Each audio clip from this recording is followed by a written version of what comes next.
طيب بسم الله الرحمن الرحيم. ما ادري تسمعوني؟ اذا تسمعوني في الشات بس اعطوني اوكي.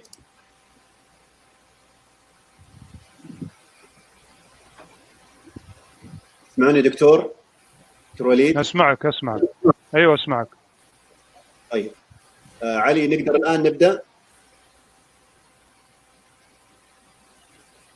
توكل على الله. بسم الله. طيب بسم الله الرحمن الرحيم. السلام عليكم ورحمه الله وبركاته. يسر الجمعيه السعوديه للكيمياء السريريه بالتعاون مع شركه سنايب ان ترحب بكم في ندوتها هذه الليله بعنوان COVID-19 ويبينار اون انفلاميشن بايوماركرز.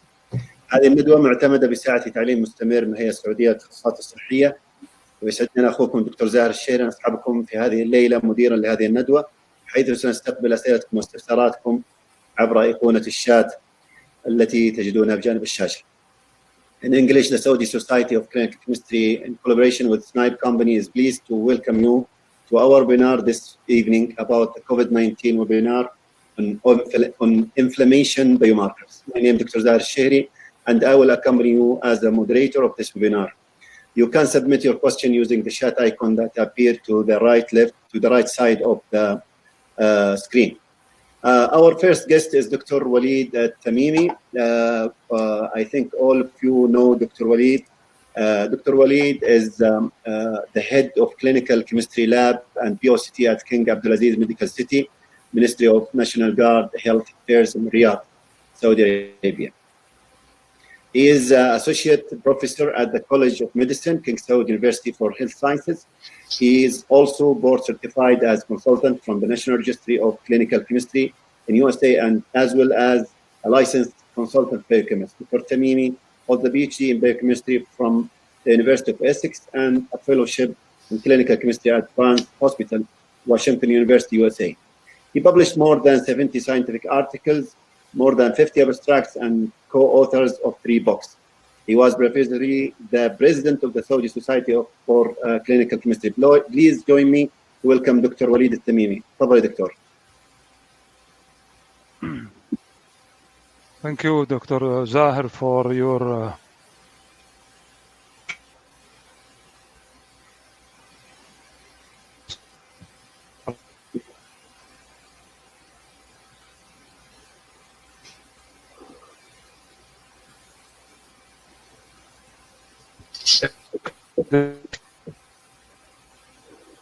دكتور وليد الصوت ما هو واضح.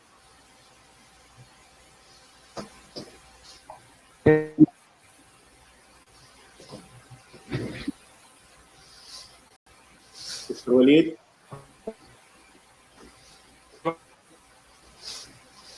الصوت غير واضح.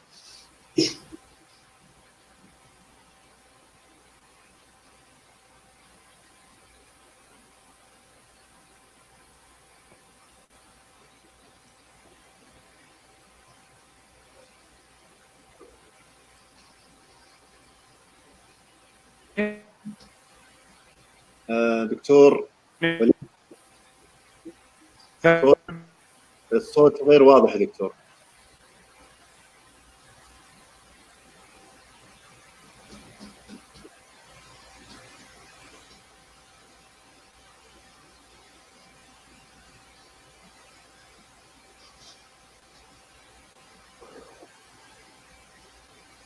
دكتور وليد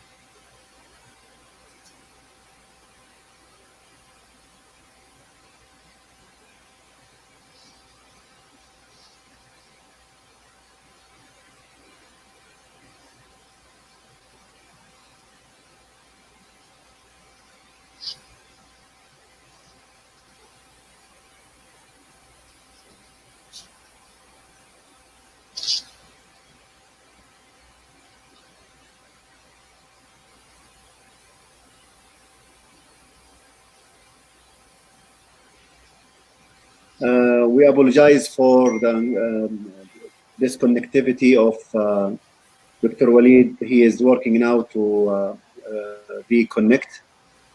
Sorry for this.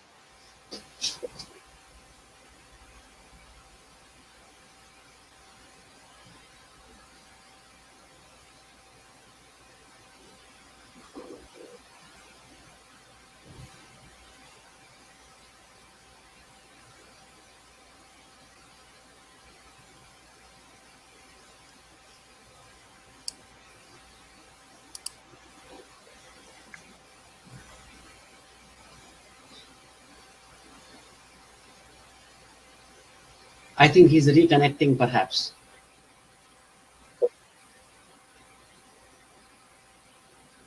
Yeah, he is reconnecting now. Yes, Alhamdulillah. I hope reconnection will be all right. Yeah.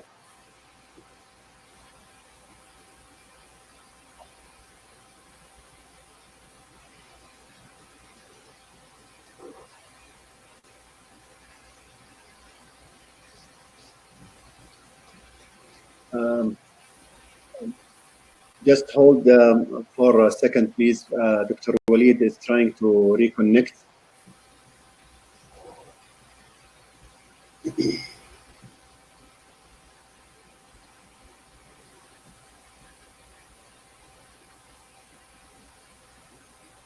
Dr. Iqbal, if you don't mind, could you please close the camera so the bandwidth will not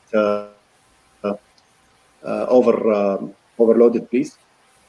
Okay, I will close the camera. Yeah, the camera, yeah. Okay, I will close the camera. Yeah. Okay. Now I have already closed. Yeah. Could you see that? Could you see that? Thank you. Okay, all right. Yeah, I can see. Yeah, it's okay.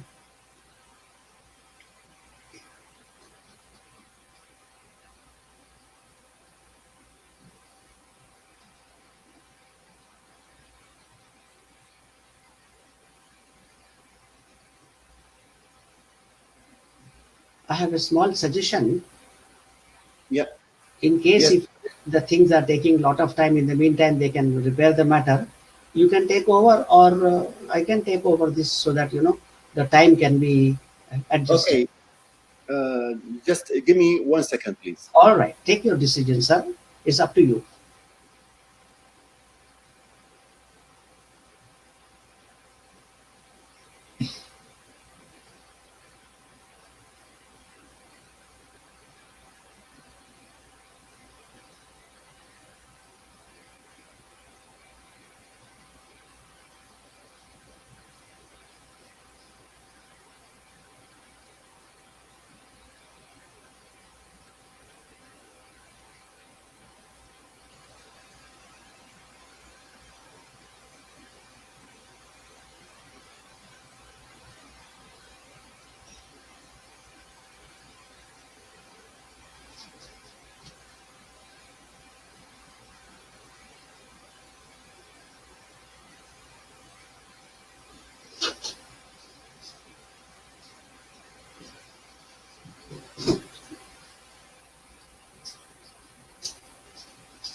This may be perhaps an internet problem.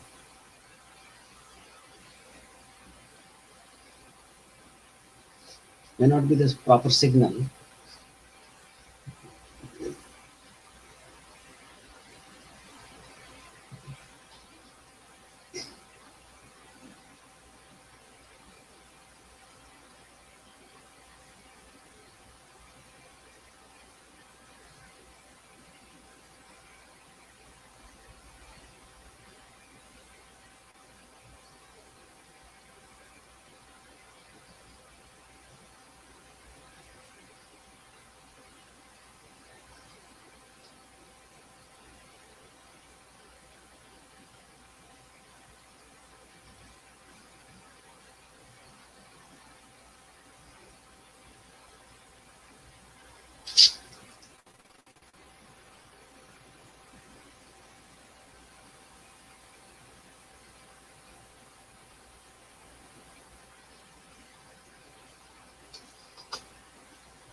I think Dr. Walid has some issue in connecting to the internet. Yeah, So, in that case, Dr. Zahir, either you take over or I can give in the beginning, no problem, so that will save the time. And in the meantime, Dr. Walid will be able to set right his connection. Yeah, so we will start. Sorry for the inconvenience. We'll start with Dr. Iqbal. Dr. Iqbal has got his bachelor degree from Medical College in Nagpur in 1976 and gained his doctor of medicine in pathology 1980. He's worked as a resident pathologist since 76, then lectured in pathology from 77 to 82. Then he joined Al-Jad'ani Polyclinic in Saudi Arabia in November 82 and worked as a pathologist, director of pathology lab from 90 up to 2005. Then from 2005, he became the chairman of lab medicine at Al-Jad'ani Group until now.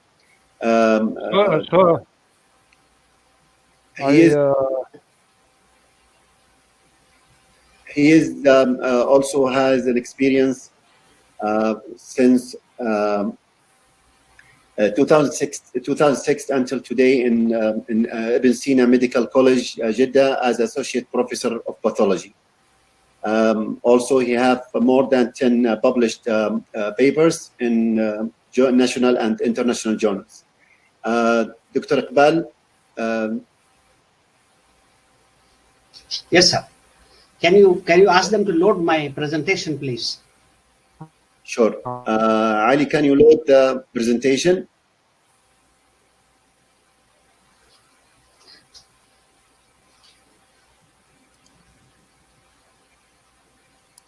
Maha is there. Ask her to load the presentation, please. Is this your presentation, doctor? Or presentation? Yes. Yeah. So yes, doctor. Okay. This is what exactly is. And أعوذ بالله من الشيطان الرجيم بسم الله الرحمن الرحيم الصلاة والسلام على أشرف الأنبياء وخاتم النبيين سيدنا محمد صلى الله عليه وسلم ربي اشرح لي صدري ويسر لي أمري. The officials of the Saudi Society for the Clinical Chemistry, my dear friends and honorable audience who are attending this particular webinar, and my friends, ladies and gentlemen. It has been a matter of great pleasure for me to present to you this particular seminar on the webinar issues of the Saudi Society for Clinical Chemistry. As you know very well, that coronavirus has been one of the most important problems. It has been not only a problem, but a conundrum of this particular century. And the huge amount of people who have so far been afflicted with this kind of illness. If you see the figures till today, I'm giving you the last figure, is almost 54.1 million people have been affected. And out of 54 million, 35 million people, or to be more specific, 34.8 million people have recovered. And unfortunately, 1.35 million people have died all over the world from this coronavirus infection. So that is the most important part of it. And we are learning since the inception of this particular infection. Every time some of the new research papers are taking place, researchers are taking place. And now almost it is a good news that probably within 2 to 3 months, we are going to have the vaccine available, and probably the trials of the vaccines are going on. Now let us go to the straight. My subject today is I'm going to speak on the cardiovascular complications of the coronavirus disease. So before we go into the cardiovascular complication, let me talk to you about the basic pathophysiology of the coronavirus and its relation to the cardiac tissue. Now, if you see very carefully, the coronavirus is an enveloped, non-segmented, single-stranded, positive sense RNA virus. And in this particular part of it, the entry of this particular virus takes place from the ACE2 site, that is ACE2 receptor. Angiotensin converting enzyme is a protein found on the surface of the lung alveolar epithelial cells. And from this epithelial cells, it enters the body. So the enterocytes and the small intestine, which has been proposed as an entry site for this particular virus, and ACE2 breaks down into angiotensin 2, a pro-inflammatory factor in the lung inhibited, and then the entry of the virus takes place. And the major important part where the virus goes is in the respiratory as well as in the cardiovascular system. In the respiratory system, it leads to distress syndrome, what we call as acute respiratory distress syndrome, and it may also produce a multi-organ failure.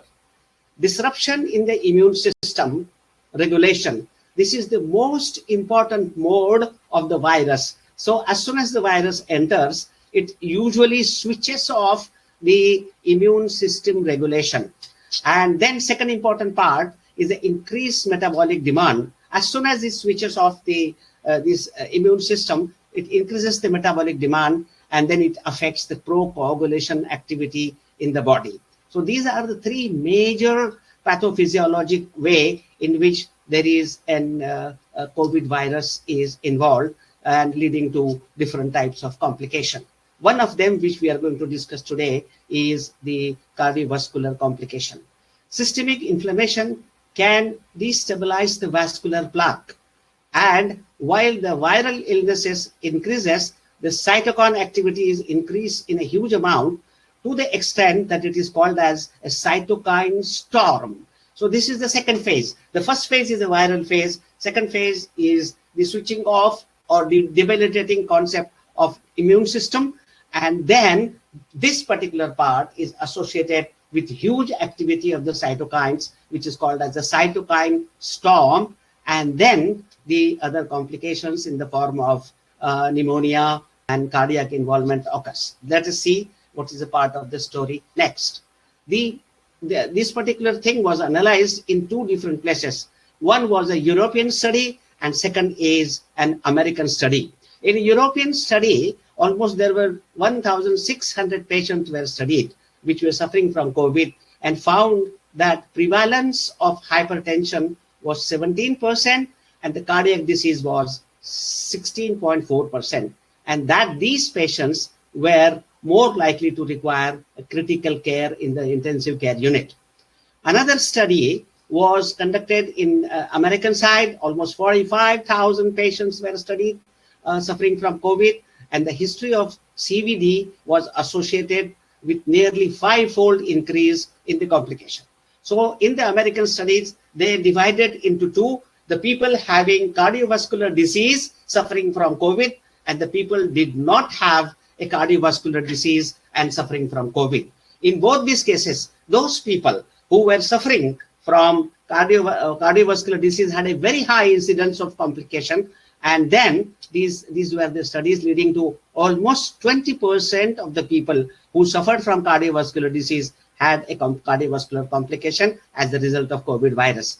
Other studies suggest similar findings in different parts of the world, and therefore let us talk severe or critical cases accounts for almost 20% of the patient suffering from coronavirus. The patient with a critical illness may present with pneumonia as a result of respiratory complication, acute respiratory distress syndrome, or it may present as a multiple dysfunction of different organs as called as multi-organ dysfunction, and this particular thing will lead to different types of complication in a given patient. Let us summarize the relationship between coronavirus and the cardiac complication in the next slide. You see the risk factors. We are looking at the risk factor as well as what complications occur in a given risk factor. Old age is one of the important factor. Second important factor is cosmobiobilities, that is the suffering from cardiovascular disease, lung disease, or renal disease, or patient is having diabetes. These are the common chronic diseases, and in those diseases, the coronavirus once it is infected, it leads to severe type of infection. Or person suffering from systemic inflammation, or person suffering from coagulation abnormalities, like for example, patient is on anticoagulant drugs and other things. These are the patients who are more viable to suffer from coronavirus and have a complication. Severe illnesses and multi-organ dysfunction. And lastly, the people who are immobile as a result of chronic disorders or as a result of cardiac vascular diseases, those immobile people have got a greater risk of undergoing a complication in comparison to the mobile people. Now, corresponding complication to that as a result of coronavirus is, in case of cardiac involvement, is a myocardial injury and myocarditis. Second one is acute myocardial infarction. The third one is leading to heart failure and a pump failure, and ultimately heart failure and a pump failure would lead to expansion of the chambers of the heart called as cardiomyopathy. It may lead to the systemic error of arrhythmias because normal rhythm is affected of the heart. It may lead to shock and cardiac arrest. These are the two last important complications, are almost leading to death. And it may be either a thromboembolic event or an arterial embolic event. Both of them are also common as a result of complication of cardiovascular involvement. Now, Doctor, sorry to interrupt you.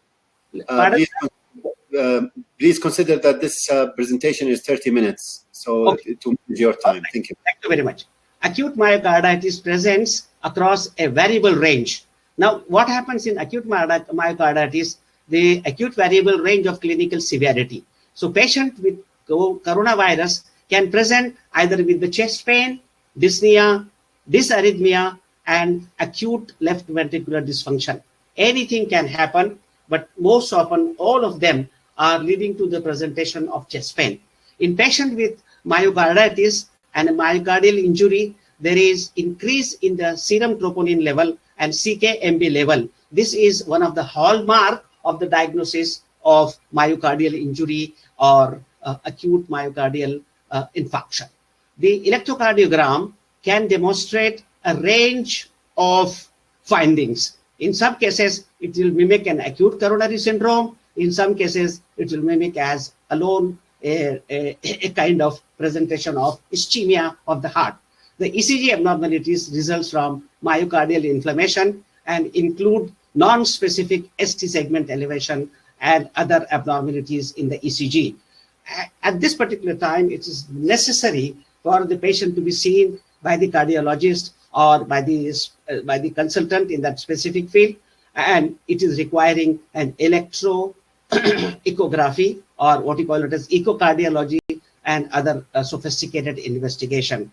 The serial level of troponin I and CK-MB would give you the reasonable seriousness of this particular patient. Now, moreover, the troponin elevation in the patient with the coronavirus infection have been directly associated with an increased risk of adverse outcome.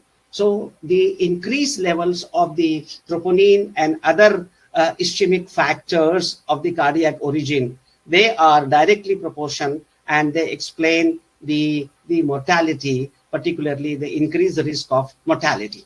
Now, acute heart failure and cardiomyopathy. Acute heart failure can be primary presenting the manifestation of corona infection. There are two different studies which were conducted on this part, and they are, one study found that acute heart failure may be present in 23% of the patient.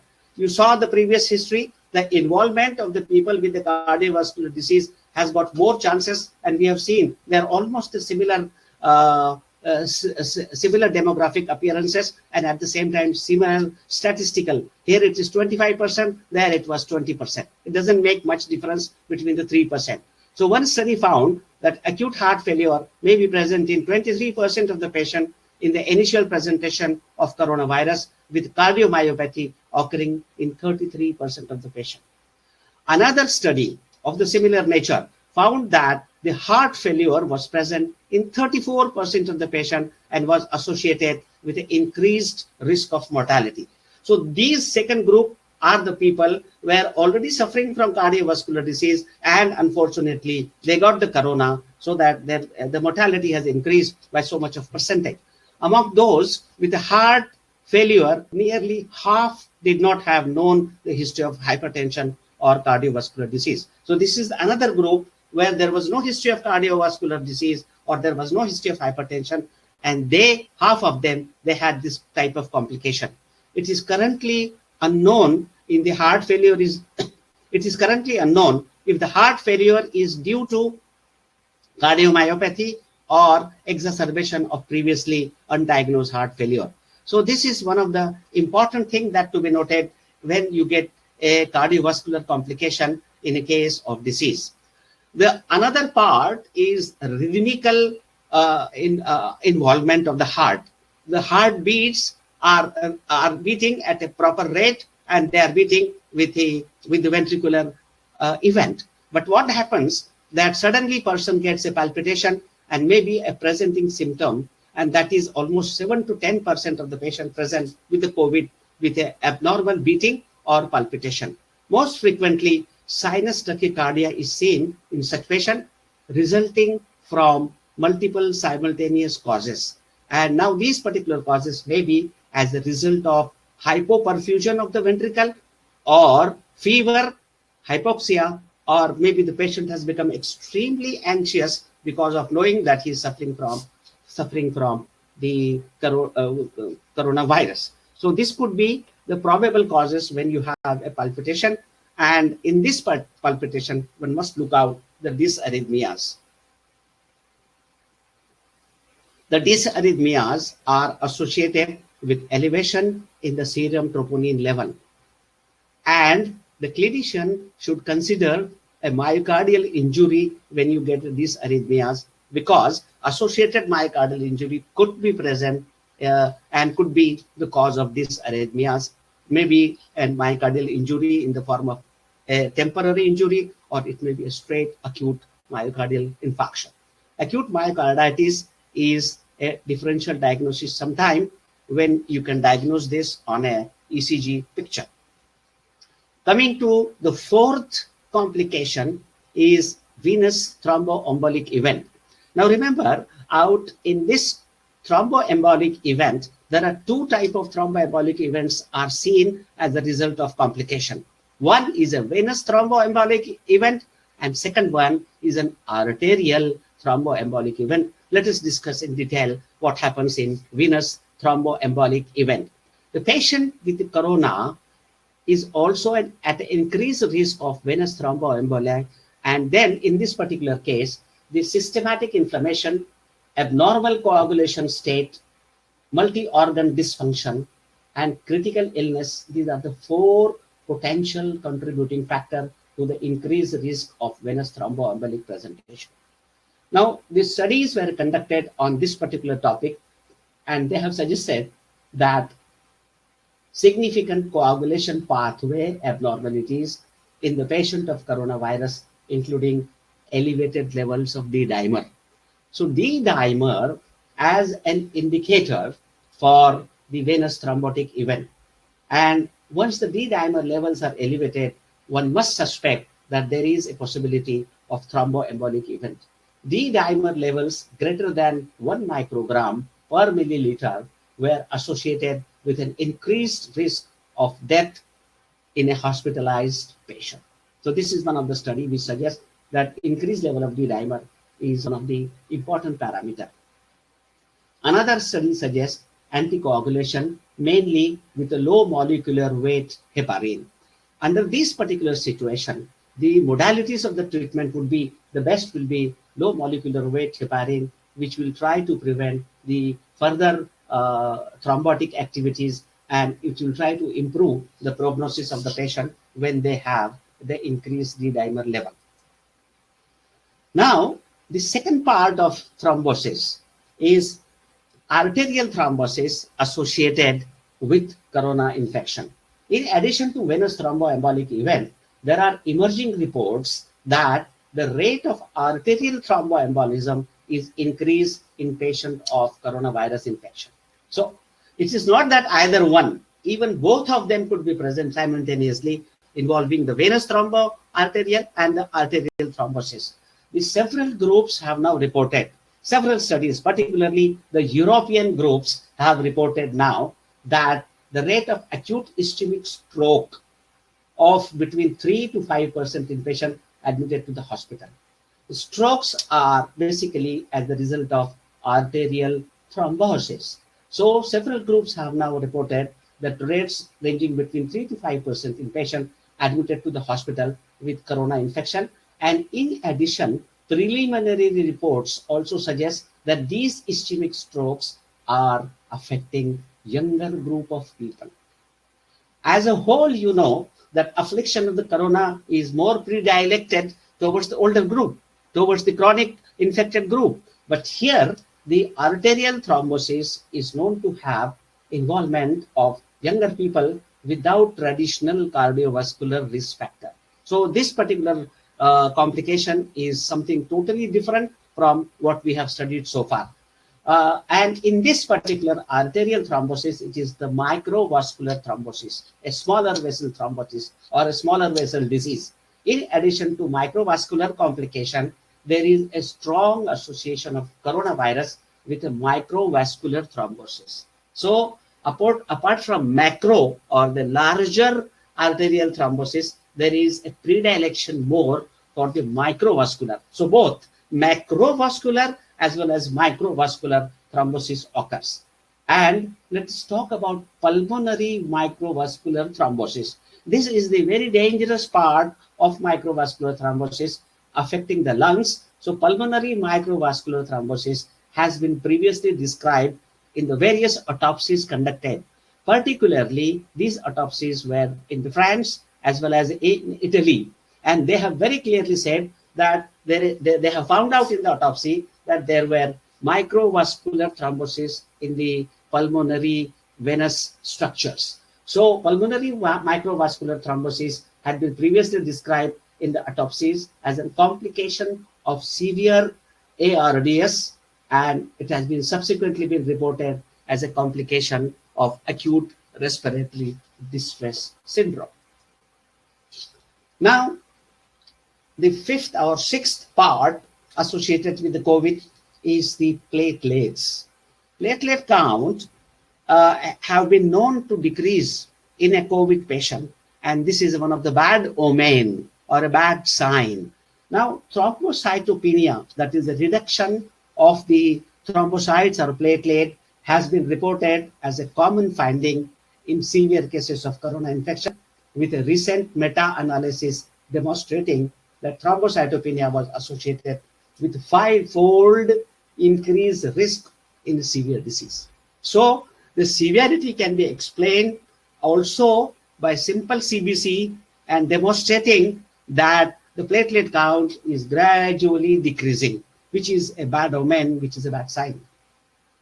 The degree of thrombocytopenia in severe COVID-19 is usually mild and does not appear to be a common feature in non-severe COVID. So again, the thrombocytic count of almost 40,000, 50,000. Normally you have 150 to 400,000, but it is decreasing slowly up to 50 or 40,000, which is also one of the important signs to differentiate between severe and a non-severe type of infection. To date, there is a relative less amount of data so far, because every time we are modifying our data related to COVID, because our experience is almost 6 to 7 months or 8 months maximum. And in this 8 months, a scores of investigations are going on, scores of new papers are being put in, and scores of researches are taking place. So, there is always some kind of fluctuation in the information because newer information is available at an exorbitant speed. So that's why to date, there is no much consolidated information on the platelet.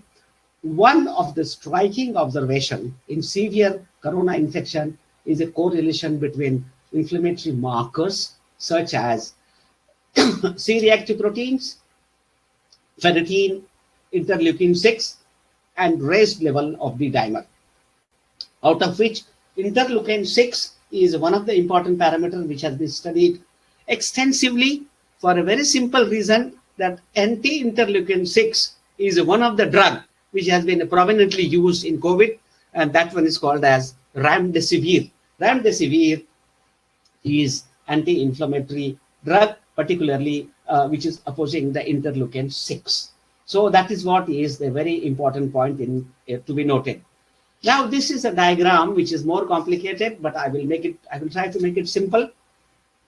Now this is basically a coagulation pathway, and in the coagulation pathway, the central pillar, what you can see here is a thrombin generation.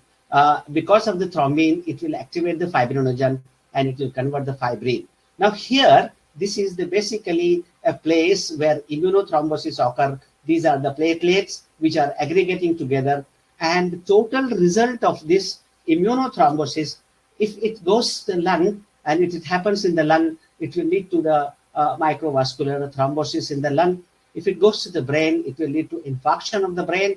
Here there will be infarction of the lung tissue, and it may cause the deep venous thrombosis if this particular thrombus goes to the deeper veins of the calf muscles or deeper veins of the leg muscle. So again, as a result of activity of the endothelium, as a result of stimulation of the coagulation factor, these complications can be seen, and they are seen in smaller or larger numbers depending upon the activity of the coagulation factor. Now, what are the cardiovascular risk as it related to the coagulation defect or coagulation affection? Inflammation and thrombosis share a common signaling pathway, and the inflammatory response promotes the activation of clotting cascade. As you know, there are two clotting modalities, extrinsic factor and intrinsic factor, and then there is a common pathway. So all these cascades are stimulated at a different level, leading to the defect in the coagulation. Inflammation plays a major role in the cardiovascular complication.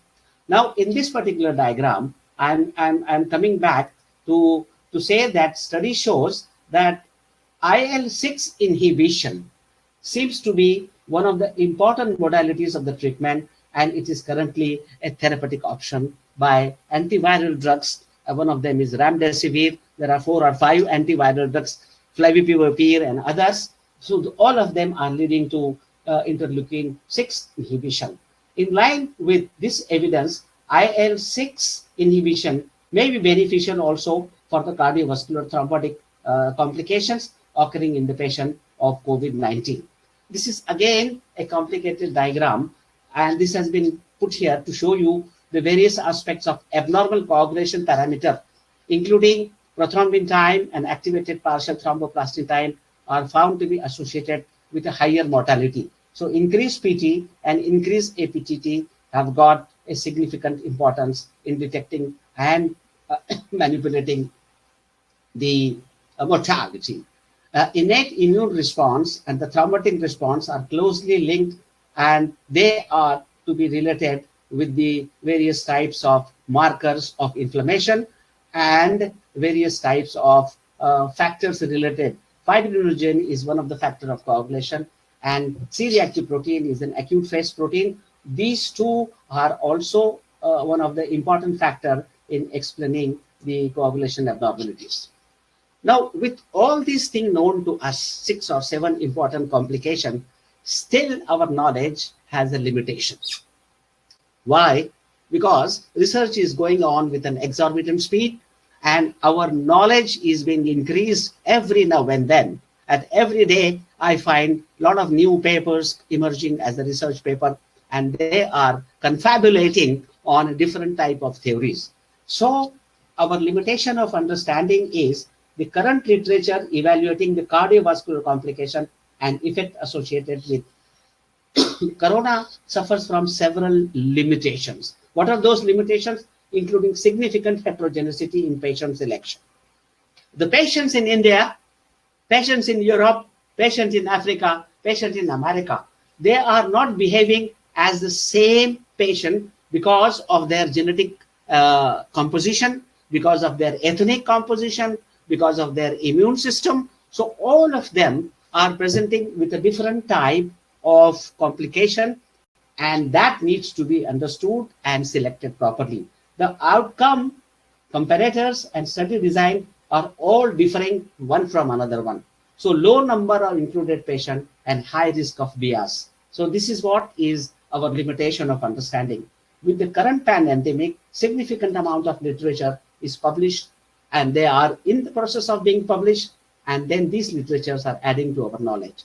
So the important point in limitation is the different nationalities and different ethnic group and different herd groups, they are all responding in terms of complication in a different way, and that needs to be studied very effectively to say the universal effect of complication.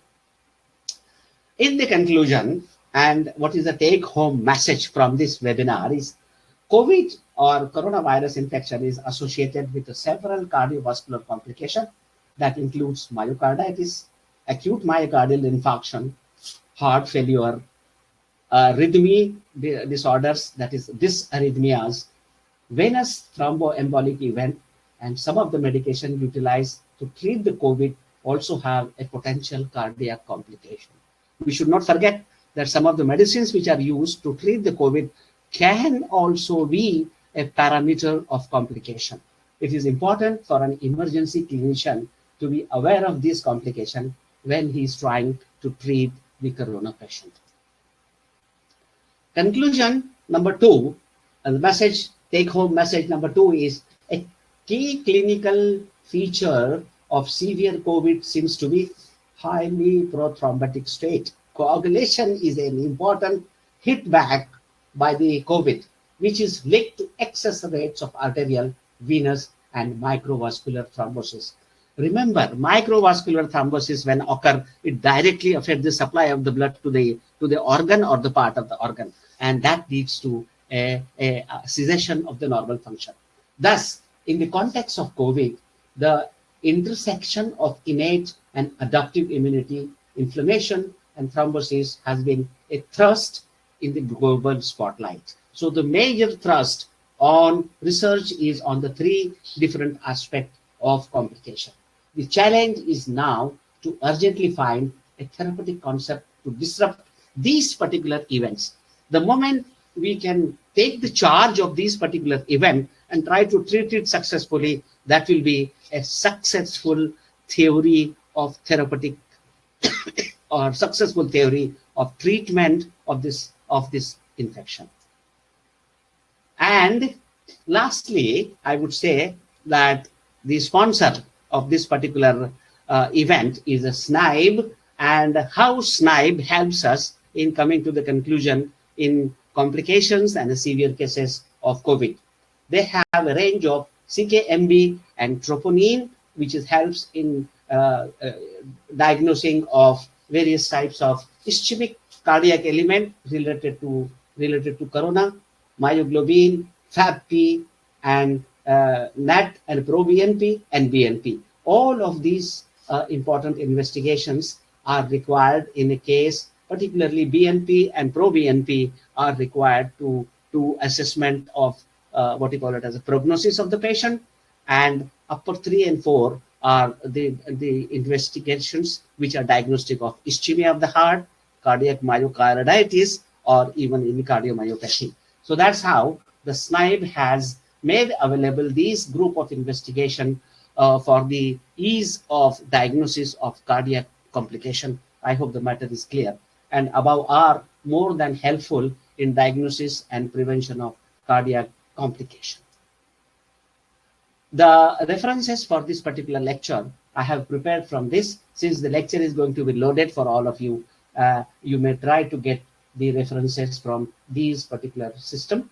And with this particular references, we come to an end for my lecture. Thank you very much for the patient listening. And if you have any questions related, you may put me by writing or may send it to me, send it to us by the email. I'll be more than glad to reply it, or I'll be more than glad to supply whatever the information what is required. If it is with me, I will directly give you. If it is not with me, I will try to find out and try to give you the answer to your question. Thank you very much. Thank you, Dr. Muhammad. Really a very interesting talk. We will make the question by the end of the two sessions. Now I will give the mic to Dr. Walid Al-Tamimi to present his presentation. Again, Dr. Walid is the head of clinical chemistry lab and POCT at King Abdulaziz Medical City Ministry of National Guard in Riyadh, Saudi Arabia. He is an associate professor at College of Medicine, King Saud University for health sciences.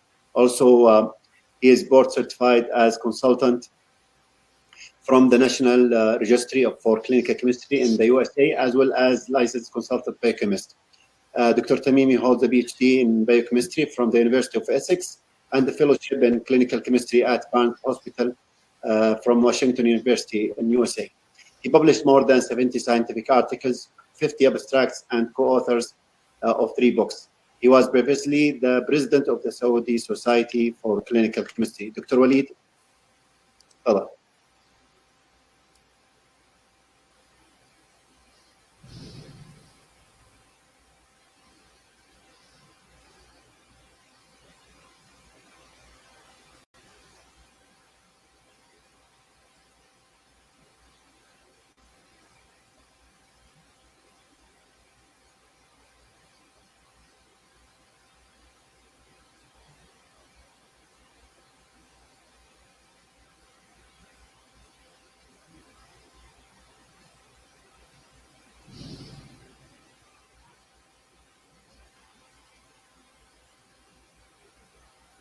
دكتور وليد شغل المايك.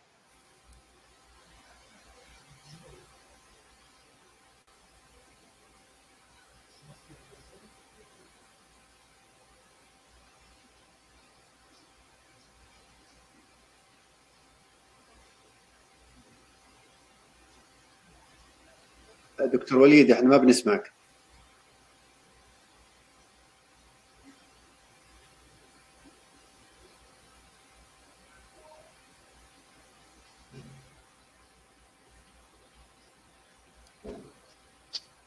طيب ننتظر الدكتور وليد لعل عنده مشكلة في الكمبيوتر.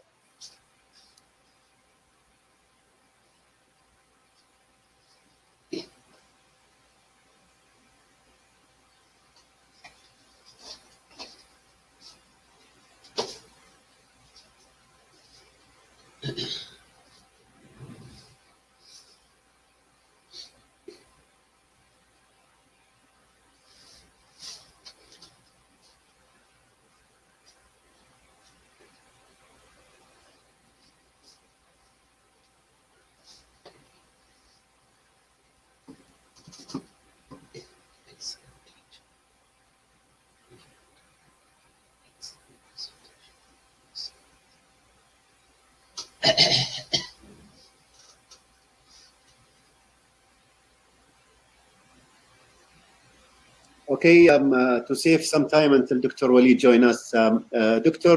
Muhammad, we have a question here. You mentioned that there is a relationship or correlation between some inflammatory markers and COVID-19. تسمعوني؟ أيوة نسمعك يا دكتور. أنا كنت بسأل الدكتور محمد إقبال لكن تفضل. طيب.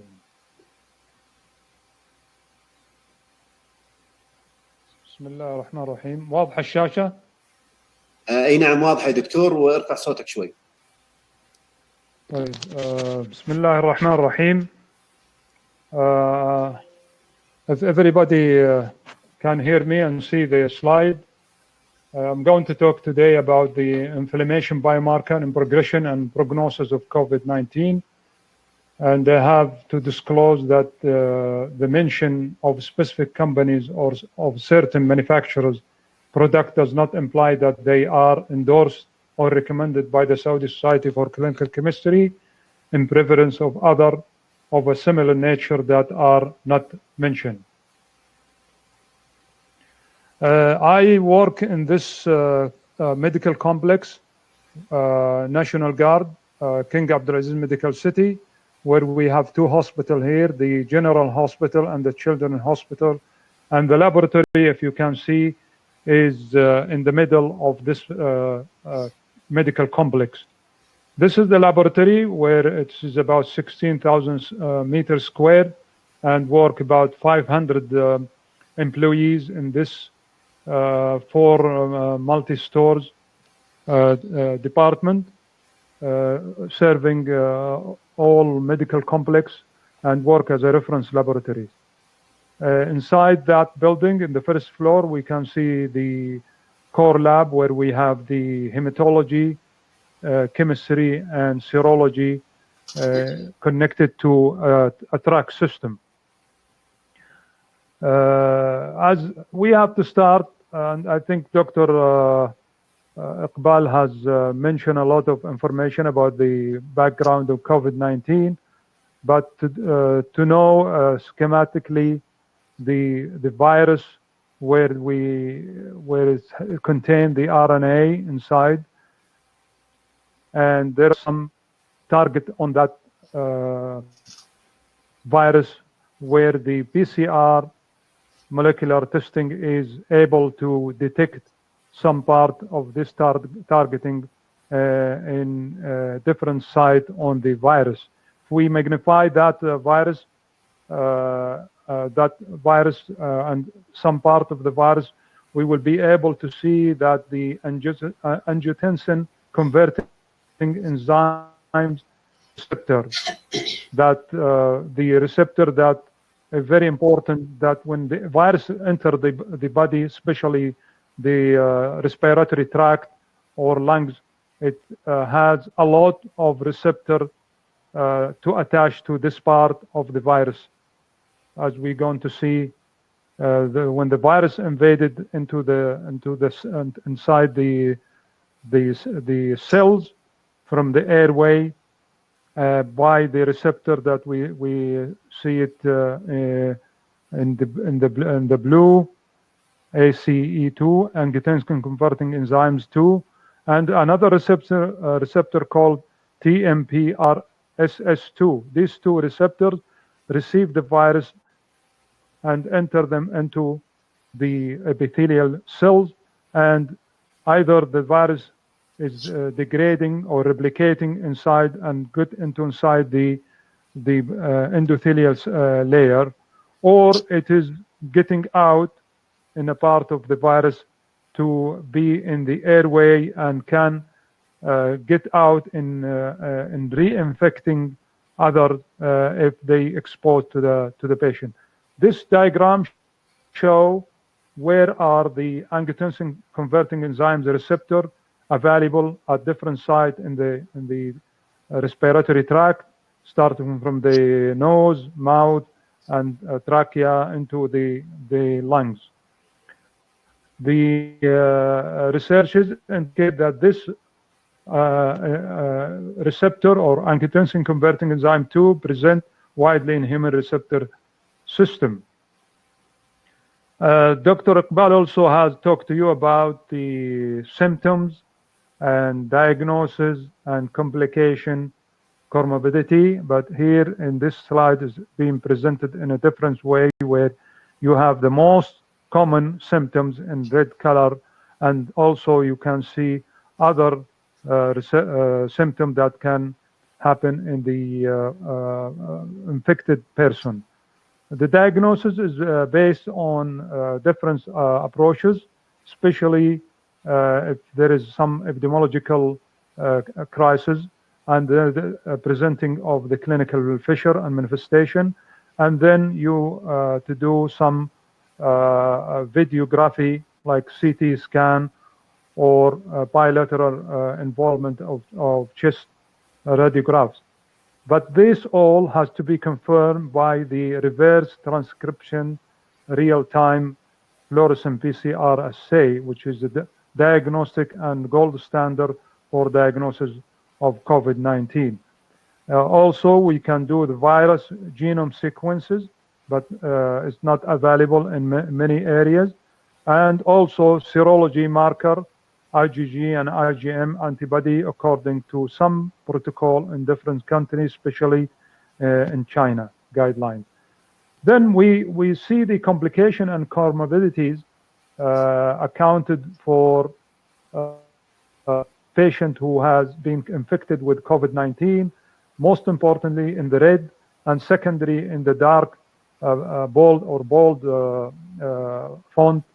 The most important are sepsis, where about 59% has to get this complication, or respiratory failure, or acute respiratory distress syndrome. And then in the second phase, or in the second part of this complication, we have heart failure, septic shock, and coagulopathy, acute cardiac injury. I think Dr. Iqbal has talked about the cardiomyopathies during the COVID-19.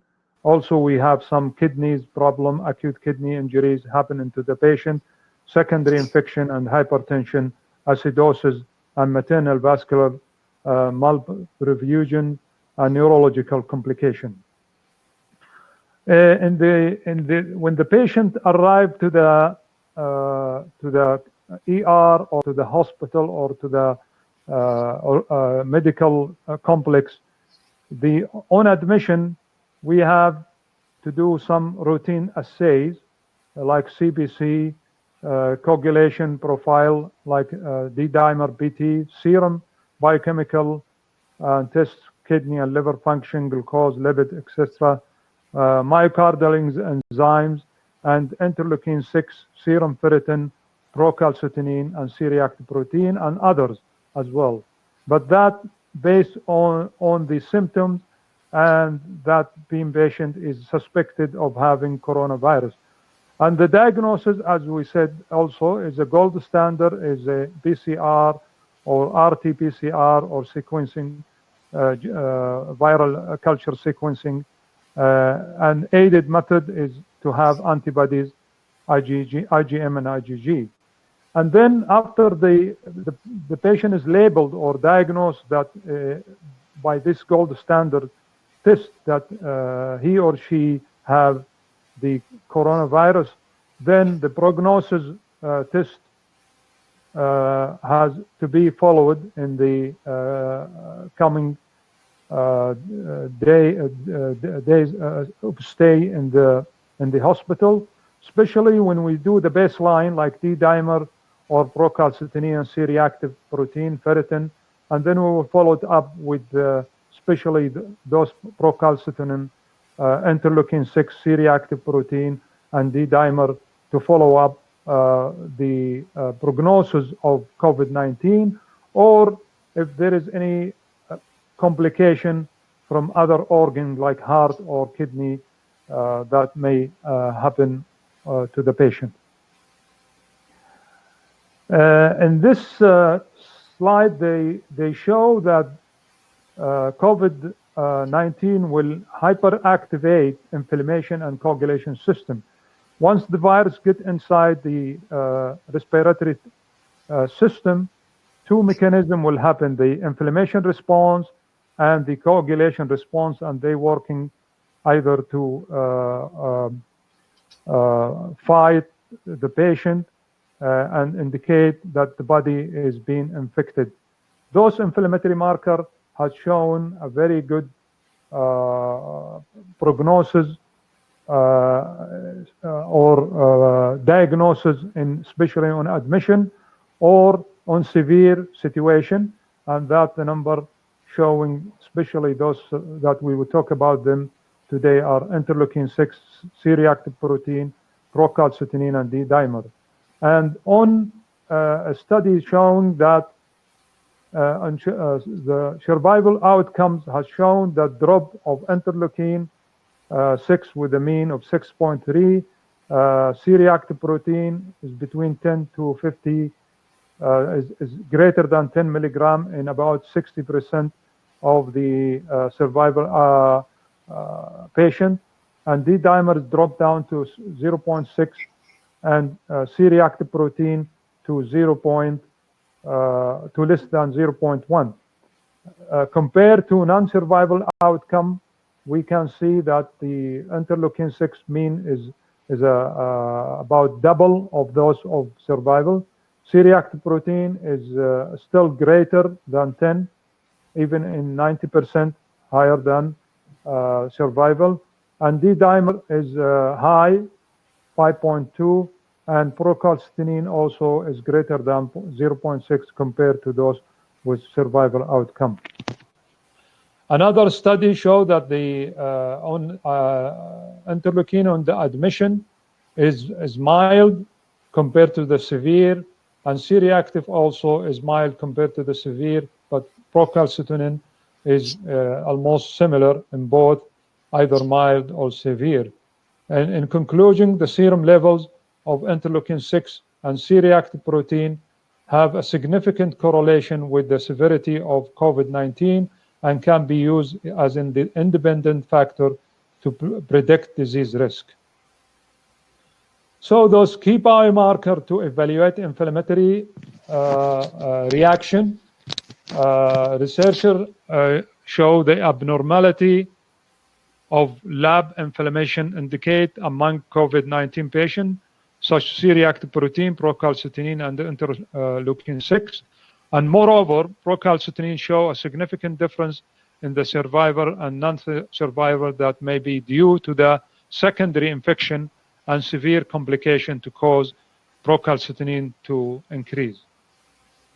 Also in this study, they found that in agreement with the previous study that I show you in the previous slide, that D-dimer is difference in between survivor and non-survivor, and also including ferritin and interleukin 6, procalcitonin are all has giving a good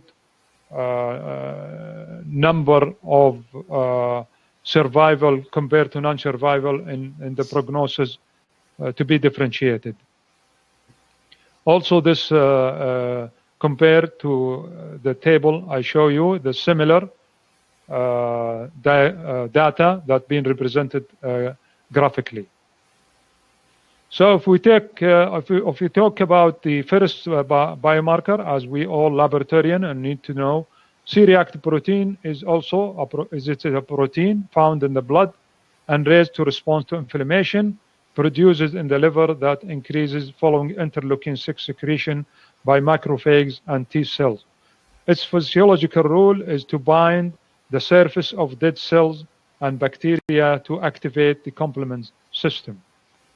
Normal concentration in healthy human is between 5 to 10 and increasing with age. In severe bacterial infection and burn, it's increased up to 200 and above. Erythrocyte sedimentation rate may be normal while C-reactive protein is elevated and return to normal more quickly than ESR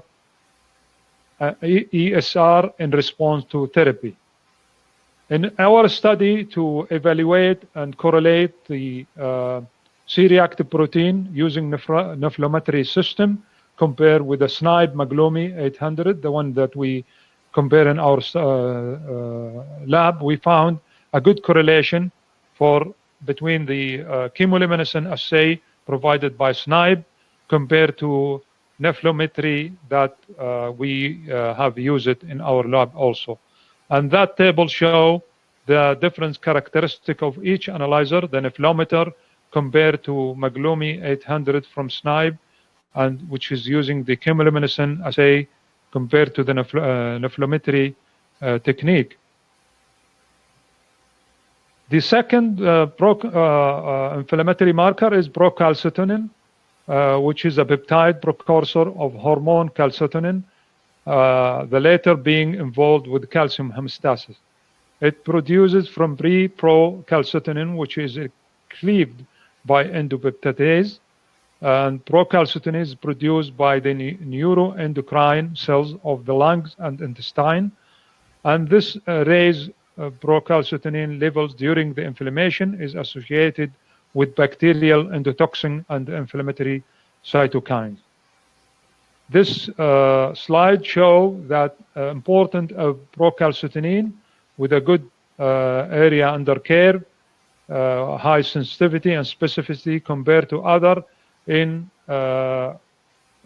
prognosis or progression level of sepsis. So procalcitonin is a very good to monitor patient with COVID-19 if they develop any sepsis and which other may not reveal that the patient has sepsis. Also, we compared the procalcitonin from different chemoluminescent analyzer compared it with the Snibe Maglumi 800 in National Guard, and the correlation was shown excellent between the two analyzers. And thus showing the table showing the differences between the two analyzers and their specification. The third one is interleukin 6, which is a cytokine stimulate the proliferation and differentiation of immune cells and produced by fibroblast, monocyte, macrophages, and T cell, B cells, and epithelial cells, and others. It's induced in acute inflammatory reactions associated with injury, trauma, stress, infection, brain, and so on. It reached peak concentration in bacteremic patient several hours before the rise in the C-reactive protein and procalcitonin concentration occur. However, it is used to assist in identifying severe inflammatory response in patients with COVID-19 to determine the risk of intubation with mechanical ventilation. It's in conjugate with the procalcitonin. The correlation done in our lab is also between chemoluminescent assay and Snibe Maglumi, and showing very excellent correlation between the two, and that means that you can use the analyzer in your laboratory. And this table show you the differences between the two analyzer, either using electrochemoluminescence assay or chemoluminescence, and giving a good correlation as we showed in the previous slide. In the D-dimer, we also did some correlation between analyzers using different technique, and Maglumi 800 D-dimer showing very good correlation between the two analyzer. This analyzer is using thrombometrically compared to chemoluminescence, and the other Fisher showing for both analyzers. So in conclusion, when we do some routine tests on admission, we will expect that C-reactive protein, interleukin 6, and D-dimer will increase. Procalcitonin initially will not increase.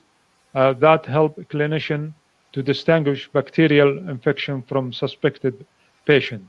But if we assess the course of COVID-19 patient later on, the C-reactive protein and interleukin 6 and D-dimer will keep increasing. In case of procalcitonin increasing, it reminds clinician of the complication caused by bacterial infection. Then remind high mortality risk. The interleukin 6 and D-dimer and procalcitonin will be increasing, showing a significant variation between the survival and non-survival for all the three, especially interleukin and D-dimer procalcitonin, but not C-reactive protein, at the comparing between survival and non-survival. I gather some questions here that been asked me during the some of the webinar, and someone a question: why does not show an exact value reflect interleukin level in COVID-19 patient on admission and severe period. And the reason, two, different testing system offer a different reference cutoff value, which blocks the unify of the reference value of mild or severe COVID-19 patient. As we saw different study has been done, and the meta-analysis show that the different clinical researches offer various reference value, and the variation between two studies are 6 times even. Some author offer a reference cutoff value of 55, but not as globally accepted. And we can see that in the meta-analysis showing in this study. The second question is why D-dimer is a very important assay in COVID-19. That because it is a powerful lab indicator to predict COVID-19 mortality, and also because it is a common laboratory abnormality in the COVID-19. Another question was raised, is it enough for testing D-dimer assay only in COVID-19 for prognosis coagulation? And the answer is testing D-dimer only is limited to comprehensively evaluated the situation of COVID-19 patient, but is an economically and effective method since the general prognosis value of D-dimer. Thank you very much for listening and for attending. Thanks, Dr. Waleed, for this comprehensive presentation. We have some questions here. First question is there a rule of a good rehydration in decreasing thrombosis formation in COVID-19? The question again, please. The question is there a rule of a good rehydration in decreasing thrombosis formation in COVID-19? The question is for both of you, Dr. Waleed and Dr. Muhammad. Yes, Dr. Waleed, you start with the answering. Rehydration. Okay, I will start. Rehydration is one of the important physiological process where you will find that as a result of various complications occurring, particularly related to the immune system, there is a lot of depletion of the water in the body.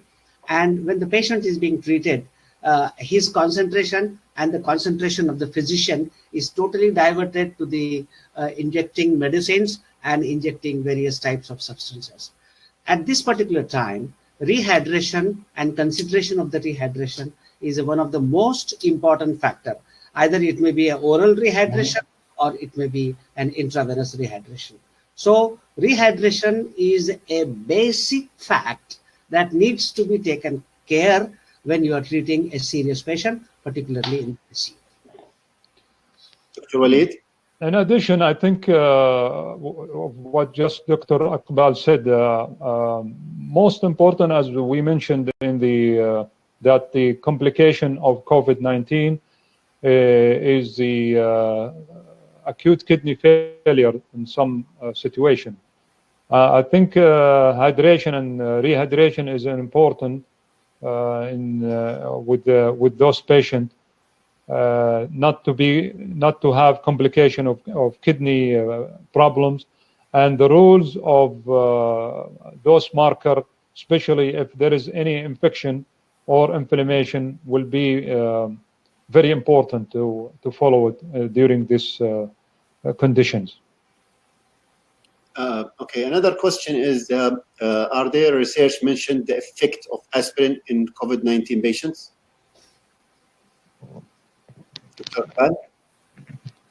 Can you, sir, please read the question again? Are there researches mentioned the effect of aspirin in COVID-19 patients? Well, this is one of the important questions which was asked in an international conference, and when I was actually of any complication has been used as a prevention of a normal cardiac patient.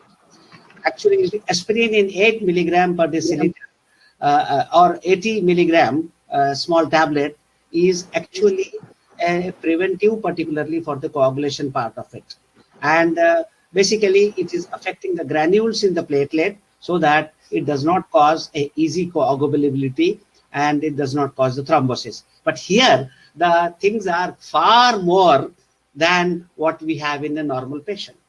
So the amount of coagulability of the blood and amount of coagulation is directly exposed by what you do, the thrombin time and APTT, which is far more increased. So a small amount of aspirin, like 80 milligram or some amount of, I don't think there is any implication of giving an extra aspirin in prevention of coagulation in this particular type of disease.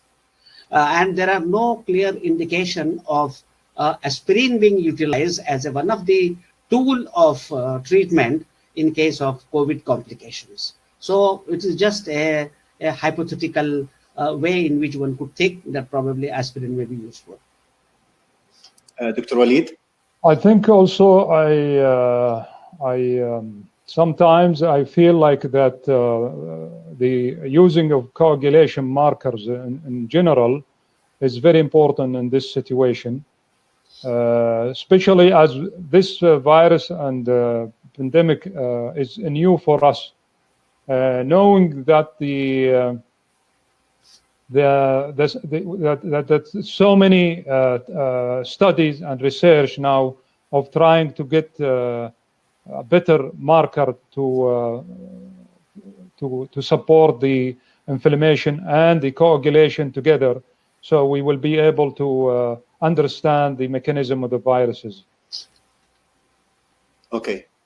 Another question here is, what is the exact cause of sudden death after remission from COVID-19? Is it due to the thromboembolic complication? Dr. Iqbal. The cause of sudden death, which is mentioned in different papers, are different. But one of the important cause of sudden death occurring in this patient is a cardiac arrest. Now, the cardiac arrest is either a primary cardiac arrest because of the involvement of the myocardial fibers and leading to the toxic effect of the virus and certain released inflammatory substances. So this is one and the prominent way. Another type of mortality in this one is as a result of acute myocardial infarction and cardiomyopathy. In acute myocardial infarction, as you know, that involvement of the rhythm, that is the dysarrhythmias, because of the involvement of the septum of the intervalvular system. And there, when there is an infarction of the system, which is causing the dysarrhythmias, is one of the cause for sudden death.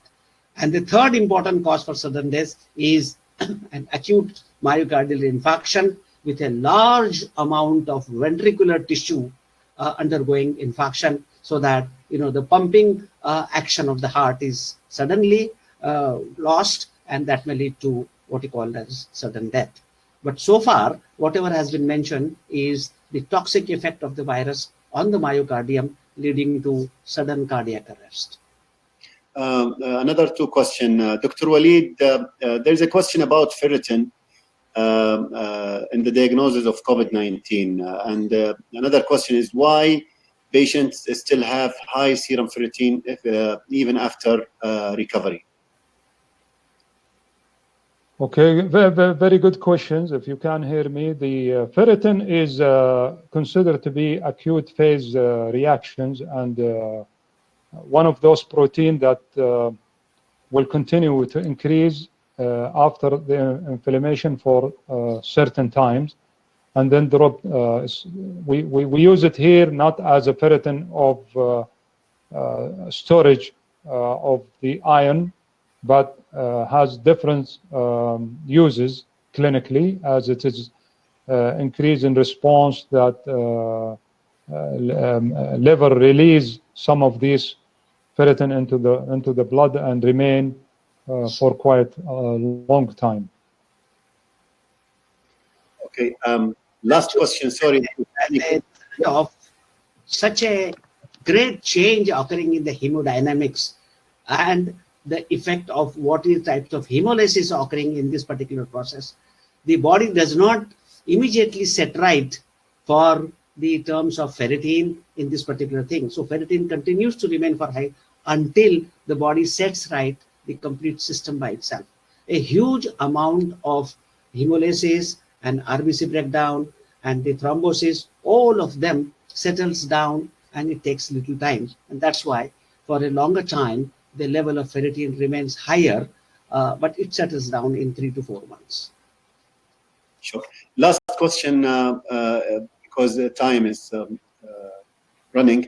Some electrolytes imbalances are common in the beginning, such as hypokalemia. Is there a particular reason for that? Also, is there an important rule for dual antiplatelet therapy, Plavix, and aspirin post-COVID-19 recovery? There have been reports of sudden death reports of sudden death post-COVID. Is that related? Hypokalemia is one of the serious condition that happened to the COVID-19, and that may also, especially for those who having any cardiac problems, and may, if not being treated by any or supported by any treatment, it may cause the cardiac death. I think Dr. Iqbal has said something about that in his presentation, but it's not a test that we follow, or a test or that may be helpful in either using it as a follow-up marker. Once it's go down, we need to increase the potassium and correct it for the patient. Dr. Iqbal? Hypokalemia primarily, actually, in the case of COVID, indicates that there is a renal involvement. And as a result of ischemia occurring to the big part of the kidney, there is an affection in terms of absorption and also in the filtration. Because GFR studies have clearly shown that it has been totally upside down if the kidney involvement occurs. So under that particular situation, hypokalemia occurs. And this hypokalemia leads to the sudden cardiac death. Because, you know, the low levels of the potassium is one of the factors which helps into the pumping activity of the myocardial fibers. So it is a vice versa, involvement of the kidney, and then secondarily it involves the heart, and it may lead to what you call it as a sudden cardiac arrest. So that is the kind of relationship. Now it is totally unclear until now that why it occurs first in kidney, and of course the secondary result is in the form of cardiac involvement. But there have been very clear reports of this one, that hypokalemia to begin with is an indication that the kidneys are about to be affected. What about in addition, I can add that especially for those, as I mentioned in the beginning, that patient of COVID-19 may not have the kidney problems, but still have this problem in the pulmonary or the cardiac, and that bring the potassium low in absence of the kidney problem, and that need to be corrected.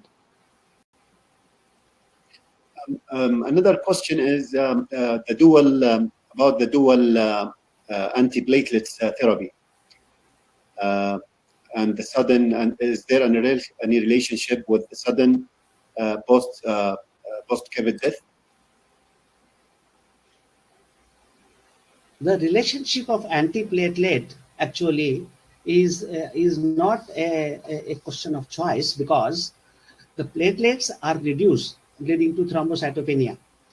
The cause here of the platelet reduction is not because of any abnormality related to the outer surface of the platelet or production of any antiplatelet antibodies, or is there any type of specific scavenging occurring as a result of hypersplenism. So these are the common causes of thrombocytopenia. When you see, then only the antiplatelet therapy is instituted. While in this particular case, the platelet reduction and thrombocytopenia directly speaks about the depression of the bone marrow function, particularly the megakaryocytic function. And it is one of the important markers that when the kidney is involved, heart is involved, and your bone marrow is partially involved. And that is what is one of the thought over process in case of thrombocytopenia. And it is one of the markers differentiating between severe and a non-severe case of corona infection. With this answer from Dr. Iqbal, we would like to thank both speakers for their fascinating presentations. For those who are asking about the CME, you will receive an email asking for filling the CMEs through the Saudi Council of, and you will find the details, inshallah, through your emails. By that, we would like to thank Dr. Waleed and Dr. Muhammad Iqbal for their presentation. We hope to see you again, inshallah, in the event in our meeting in the first week of December, inshallah. Thank you, everyone, and have a nice evening. Thank you. Thank you, and thank you all. Assalamu alaikum. Jazakallah. Rahmatullah barakatuh.